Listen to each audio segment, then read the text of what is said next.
ओम गणेशाय नमः मित्रों। भगवान शिव आदि अनंत महाकाल कालों के काल महादेव हैं, लेकिन भगवान शिव के सत्य स्वरूप को जानना किसी के बस में नहीं है। हम भगवान शिव के शिवलिंग की पूजा करते हैं, लेकिन हम यह नहीं जानते कि शिवलिंग को क्यों पूजा जाता है और शिवलिंग की आकृति ऐसी क्यों है और शिवलिंग से हमें क्या बोध मिलता है। आज के इस वीडियो में हम इन सभी रहस्यों के बारे में आपको बताएंगे। आप हमारे इस वीडियो को अंत तक जरूर देखिएगा।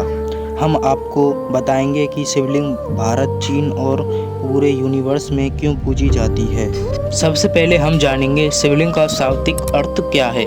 शिवलिंग में शिव का अर्थ होता है परम शुद्ध चेतना, परमेश्वर या परम तत्व। और यही लिंग की बात करें तो लिंग का अर्थ होता है निशान, चिन्ह या प्रतीक। और शिवलिंग का अर्थ है भगवान शिव, परमात्मा का चिन्ह या प्रतीक। शिवलिंग ऊर्जा का स्वरूप है, जिससे एक से ज़्यादा चक्र होते हैं और ज्योतिर्लिंग में 2 चक्र उपस्थित हैं और ध्यान लिंग में सभी 7 चक्र हैं। लिंग शब्द का अर्थ है आकार। हम आकार इसे इसलिए कह रहे हैं जो अप्रकट है और वो खुद को जब प्रकट करता है, या फिर दूसरे शब्दों में कहें जब संसार की उत्पत्ति हुई तब इसने सबसे पहले जो आकार लिया था वो दीर्घवृत्त आकार था। एक पूर्ण दीर्घवृत्त या इलिप्स को हम एक लिंग कहते हैं। संसार की शुरुआत हमेशा एक दीर्घवृत्त या एक लिंग के रूप में हुई और उसके पश्चात वह कई रूपों में प्रकट हुई।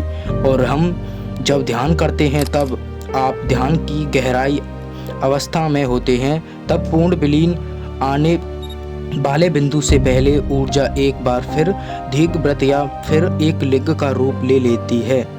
और संस्कृत भाषा की बात करें तो संस्कृत भाषा में लिंग का अर्थ होता है प्रतीक, और इसलिए शिवलिंग का अर्थ हुआ शिव जी का प्रतीक। इसी कारण शिवलिंग को भगवान शिव के प्रतीक के रूप में पूजा जाता है। और संसार में 2 चीज़ें सत्य रूप से मौजूद हैं, एक है ऊर्जा, दूसरा है पदार्थ। हमारा शरीर मिट्टी से मिलकर बना है, जो किसी ना किसी दिन इसी मिट्टी में मिल जाएगा।